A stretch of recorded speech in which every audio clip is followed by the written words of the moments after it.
जब कृष्णा कुशल के घर गया तो उसने अपने भाई और उसकी पत्नी को दूध में पानी मिलाते हुए देख लिया। अब उसको समझ आ गया कि उसकी घी की शुद्धता इतनी कम क्यों हो गई थी। ना जानते हुए कि वह क्या करे और बिना कुछ कहे कृष्णा वहाँ से निराश होकर चला गया। अब कृष्णा ने अपनी कमाई से 2 गाय खरीदे और खुद दूध निकालना शुरू किया।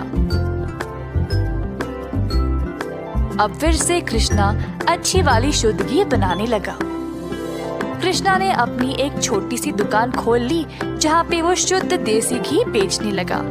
उसी समय सुंदर उसके पास आया और बोला, हाय कृष्णा, पिछले कुछ दिनों से घी कुछ ठीक नहीं है। मेरे मिठाइयों के लिए अच्छे ग्राहक थे, केवल आपकी शुद्ध घी की वजह से।